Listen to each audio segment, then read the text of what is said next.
Hey everybody, thanks for joining me. My name is David, and this is my channel, Let It Go and Let Flow.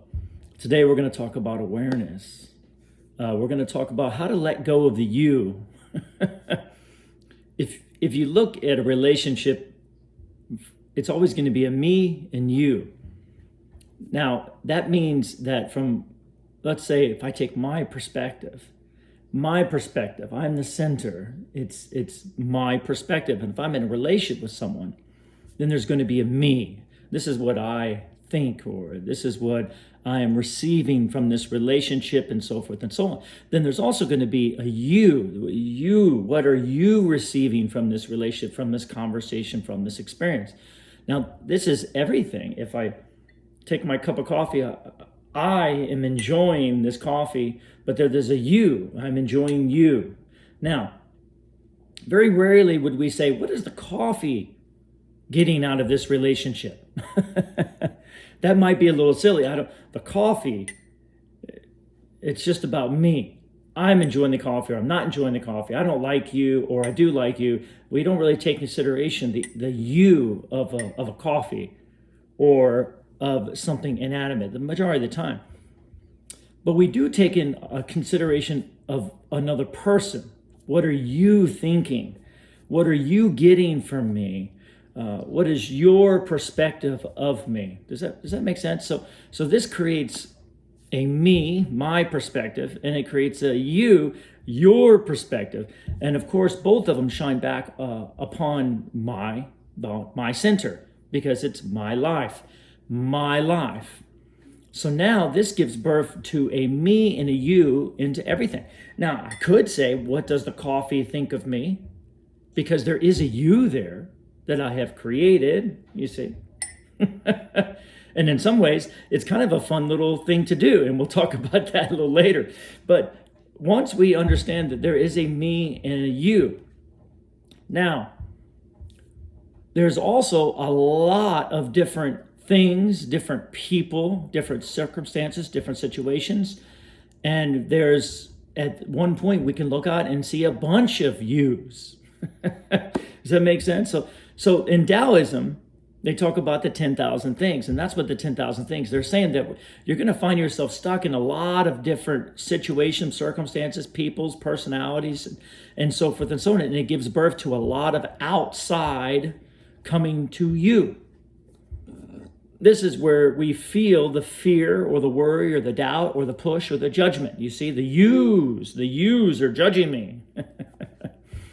However, we're only in a relationship with one at a time. You see, if you're in a room with 15 people and they're all different, you're not going to be in a relationship with all 15. You're going to take them one at a time. Do you see? So, because they're different to you. If they were the same, you can see them all at one. But very rarely do we see anything as the same. So therefore, we're in specific relationships. Even if I look around my house and I got 15 things I'm looking at, each one is different. Therefore, I'm in a different relationship. Does that make sense? Me and you, me and you. Now, from a perspective of objects, most of the time we don't think about how they think of us, even though they are conscious. And that is a factor. But with people, we do. Now, if you're with a lot of people and they're all different and you're going through a me, you, me, you, me, you, it can get very, very confusing, and it can cause our energy to bog down, which is usually what keeps our energy kind of moving into a resistant place, is all the me's and you's and the relationships that we're in all the time. That makes sense, doesn't it? So how do you let go of the you? Well, first, think about this. The ultimate goal is not to be a separate self, but a separate self always sees everything separate from it. That's the whole definition of a separate self. There's me and there's you. You see, that's what an ego is. It's separating everything. But can you see from this circumstance, I'm the center, that what I think about me and what you think about me has to be coming both from me. Can you see that? Think about it. If I'm in a conversation with somebody And now I have two parts. I have what I'm thinking about the conversation, but I'm also worried about what they think or trying to figure out what they think. Am I ever going to get that correct? This is probably the most important thing that I understood, because let me tell you something. This is the truth. If you could get rid of the you, that perspective coming back to you, your life will change. Period. Because that's the only thing that stands in our way. Now there's just an I. Do you understand? And then you'll realize that what you see in them is what comes back to you always.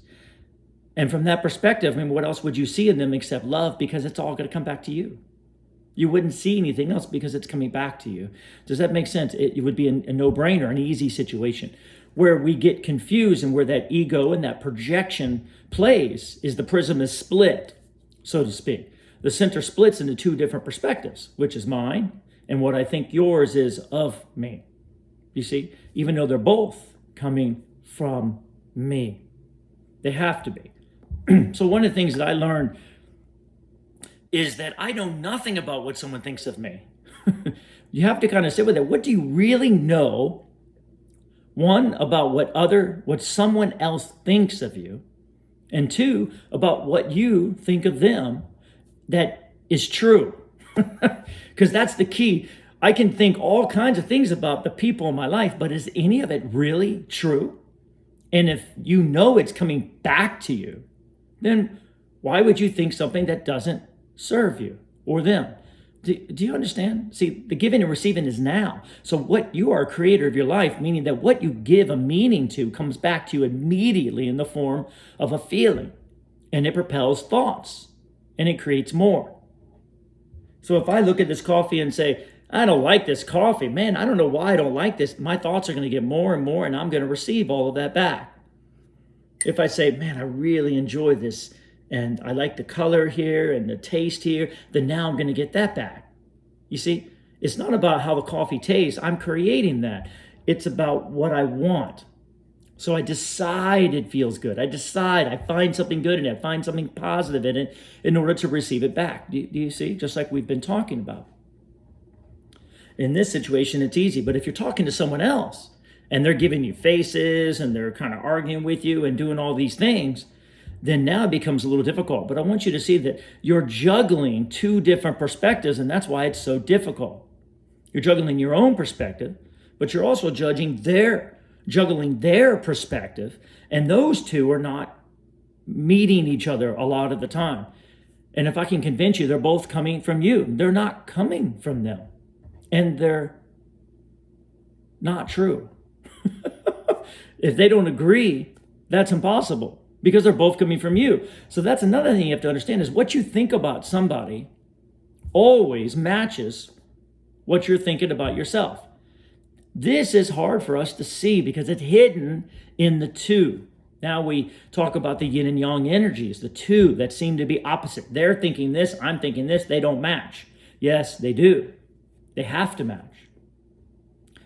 That's law. And once you get that law, that what you think about someone else always matches what you think about yourself, even if you just take it by faith. So that's where faith comes in. Faith is not something invisible, so to speak, and it's not magic.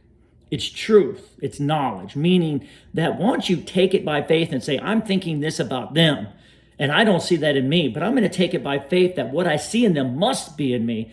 Now it's going to give birth and show you exactly where it's coming from. That belief system, that definition must match somehow. And as soon as you take it by faith and say, I know it must be there, now it will show itself. If you say, nope, that's impossible, that even though it's my perspective and it's coming from me, but it can't be me. Do you see? Once again, the coffee. It's not me. Whatever that coffee is, it's not coming from me. I didn't perceive it. I didn't create it. I didn't decide it. I didn't give it meaning. That coffee just is what it is. Has nothing to do with me. Do you see? The me and you always match. They have to match. That's the first thing, okay? The second thing is to understand that if you don't see the match, there's a belief that's in your way and a definition that's kind of hiding itself. Take it by faith first, and then it will reveal itself. Ask source for the answer, I promise you. It will reveal itself. because you are in a relationship with everything. And if you don't like something, take this is big. If you don't like something and it's pushing against you and you don't agree with it, you are arguing with yourself, never the person. You're arguing with your perception of them. Do you understand? Because it's coming from you. You are the you and you are the me. And this is the most important thing to understand. Once I got this, things became a lot easier. And trust me, it's very difficult to have a bunch of yous out there that you don't know is you. It gets very confusing in a world of uncertainty, worry and doubt and fear and arguments and so forth and so on. But ask yourself this, what you think about somebody, is it true? How can it be? Do you know everything about them? Do you know everything about their perspective? Do you know where they came from? Do you know where they're going? Because in order for it to be true, you would have to know everything. You'd have to know their past, their present, and their future forever, because that's what their inner being knows about them.